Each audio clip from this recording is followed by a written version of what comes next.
En este video veremos lo que sucedió en Alemania después de la Segunda Guerra Mundial. ¿Qué significa la ocupación? ¿Cómo organizan los alemanes su vida cotidiana? ¿Y qué medidas se están tomando para expulsar la ideología nazi de los alemanes?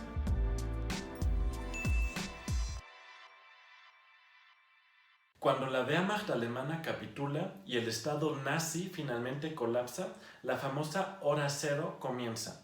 Con la expresión Hora Cero, Stunde Null, quiere decir que algo completamente nuevo está a punto de comenzar, como el Big Bang, para un mejor momento, por así decirlo.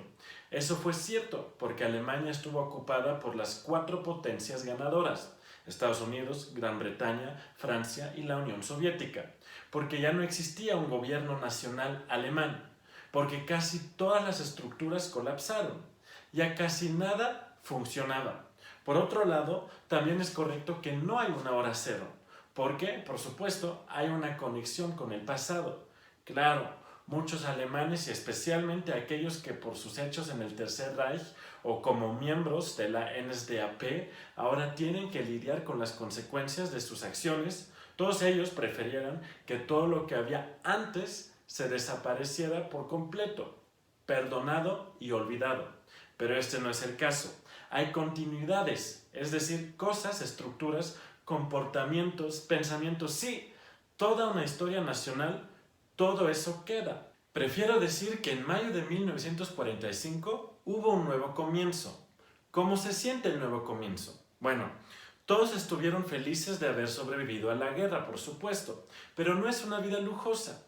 En las grandes ciudades se han destruido muchísimas casas. La gente duerme en las ruinas, tiene poco que ponerse o comer, y cuando se oculta el sol está oscuro, completamente negro, porque la electricidad no funciona. Ni pensar en poder comprar focos o algo así.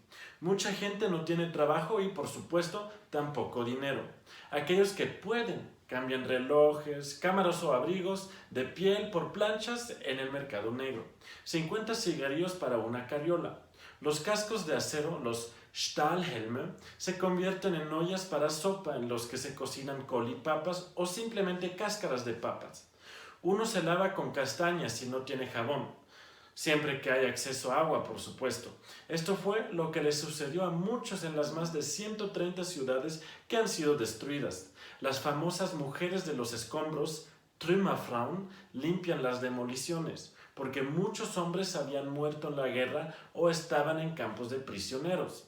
Además, es necesario albergar a unos 12 millones de refugiados y personas desplazadas de las regiones orientales. La situación en el campo es un poco diferente. Aquí no hay tanta hambre, hay menos destrucción. Aún así, la gente tiene que sufrir. En el invierno de 1946-47 hacía un frío terrible. Y si los estadounidenses y los británicos no hubieran ayudado, las cosas hubieran sido peores.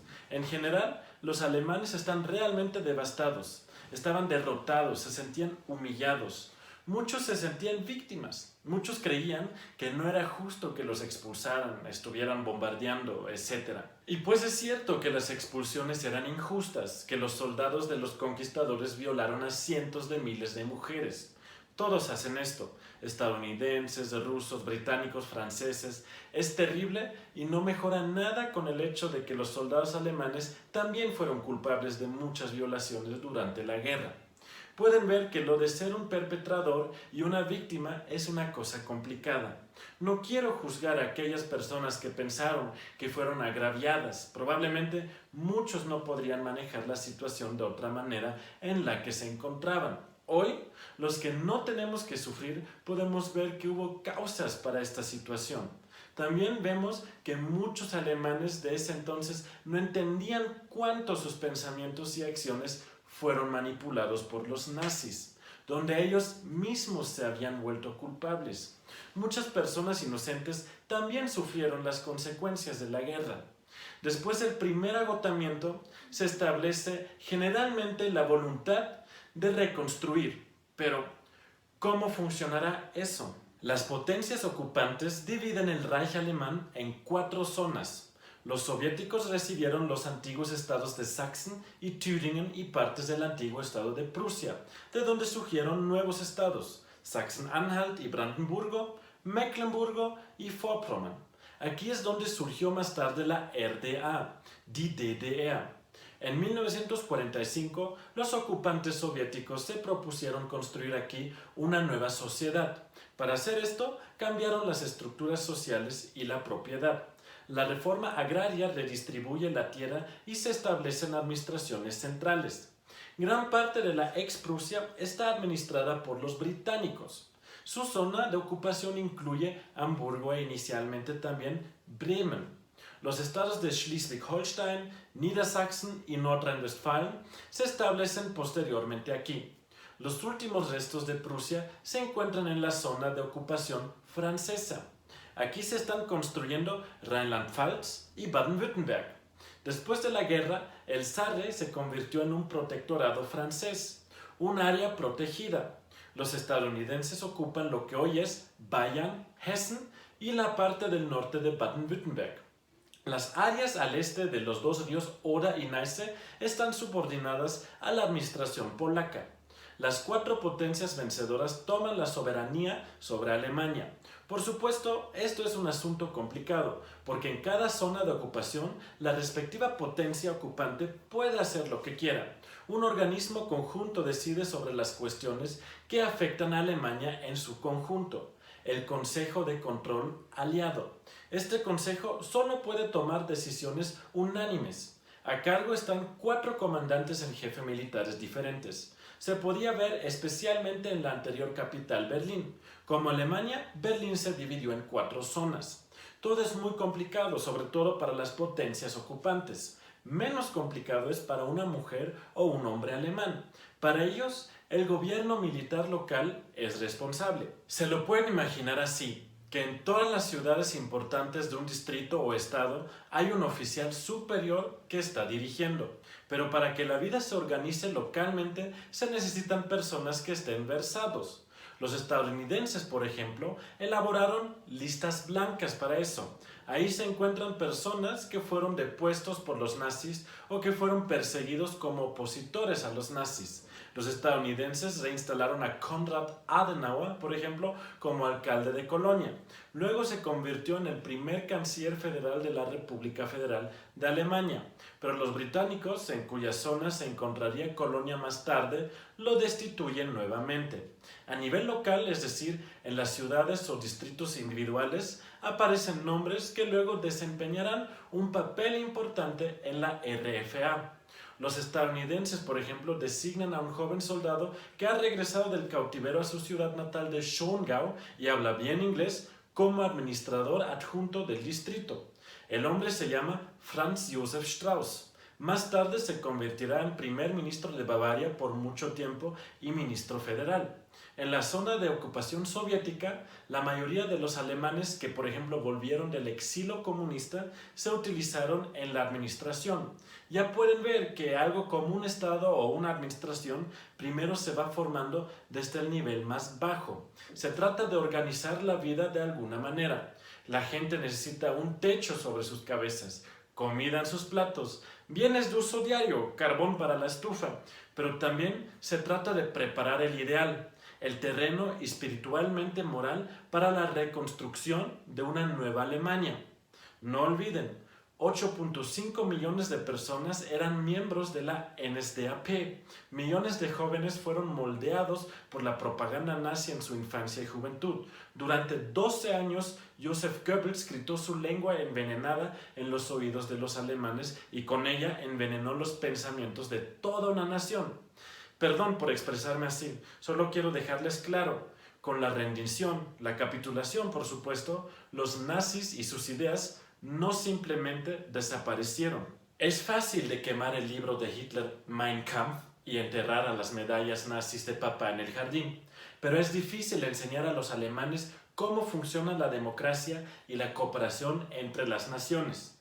Esto causa una limpieza política, la desnazificación. Los aliados querían examinar a todos para averiguar quiénes estuvieron involucrados en el régimen nazi y de qué manera. Los nacionalsocialistas activos, los ayudantes y los beneficiarios del régimen nazi debían ser descubiertos para poder investigar si eran culpables y cómo, para así decidir cómo se podían usar en la expiación, en un lenguaje sencillo, cómo podían recibir un castigo justo. Los estadounidenses estaban desarrollando un cuestionario con 131 preguntas que debían completar 13 millones de personas. Eso realmente no funciona porque ni siquiera es posible verificar bien lo que dice la gente. Pronto las potencias vencedoras pasarían al hecho de que estos exámenes ya no los realizan los militares, sino las Spruchkammern.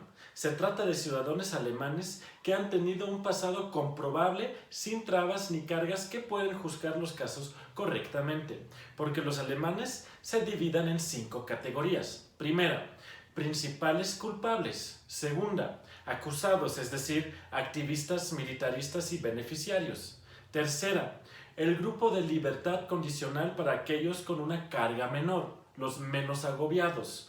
Cuarta, seguidores o simpatizantes. Y quinta, alivio o exoneradas, personas que pueden demostrar ante un tribunal que no son culpables. Pero también ahí hubo juicios erróneos. La mayoría de las veces ocurre que las personas que debían ser consideradas acusadas recibían una sentencia más ligera que los seguidores. No sé si conozcan el término Persilschein. Es como un certificado. Es una tarjeta blanca que alguien recibe cuando salía de la recámara de la Spruchkammer. Un ejemplo. El alcalde nazi de una pequeña ciudad bávara es exonerado porque un pastor lo retrata como un hombre decente. Pero eso es lo que también hacía un comunista que estuvo en un campo de concentración en Dachau. Aparentemente, el pastor tenía alguna conexión con el hombre. Quizás lo ayudó, quizás no. Y eso compensa el hecho de que hizo que la noche de los cristales rotos se llevara a cabo brutalmente en su ciudad. La desnazificación no funcionaba tan idealmente en la vida real como lo hace en teoría. Solo pocos examinados eran declarados culpables o acusados. La desnazificación más rápida y consistente se encontraba en la zona ocupada por los soviéticos. Los británicos y franceses eran menos consistentes. Los estadounidenses abordaban el asunto con la mayor motivación y vigor, pero a partir de 1948, a más tardar, también se lo tomarían con más calma. Una gran influencia en la situación tenía la política mundial. La Guerra Fría se avecinaba. En Europa del Este, después de la Segunda Guerra Mundial, los regímenes comunistas llegarían al poder gracias al apoyo de Moscú, y Estados Unidos quería contrarrestarlo. Con el Plan Marshall querían construir Europa Occidental. También querían construir un estado de Alemania Occidental y fundar una alianza de defensa occidental, la OTAN. De repente se necesitaba personas que pudieran organizar, y muchos empleados administrativos de la era nazi estaban siendo reintegrados. 1951 finaliza la desnazificación oficialmente en la 1949 fundada RFA, mediante la ley definitiva de la desnazificación, el Entnazifizierungsschlussgesetz. Lo que estaba sucediendo en el oeste es la educación de los alemanes en la democracia y el Estado de Derecho. Se estaban reformando las escuelas, se fundaron los partidos democráticos, se admiten periódicos y editoriales de libros. Los británicos y los estadounidenses enseñaban a los periodistas alemanes algo que antes no existía: la separación de noticias y opiniones. También estaban expandiendo la radiofusión pública, que ya no estaba controlada por el Estado. 16 estados alemanes fueron restablecidos ya en 1946-1947. Esto significa que existía la base para crear 2 nuevos estados alemanes, pero más sobre eso en otro video. Si quieren saber más sobre la época de la Segunda Guerra Mundial, echen un vistazo a este canal. Hay más videos acerca de esto, pero también sobre otros temas de la historia. Tal vez tengan preguntas sobre este tema u otro tema de la historia, entonces publíquenlas en los comentarios y me encargaré de hacer videos. No olviden, suscríbanse al canal si aún no lo han hecho. Gracias por eso, gracias por ver el video y hasta la próxima.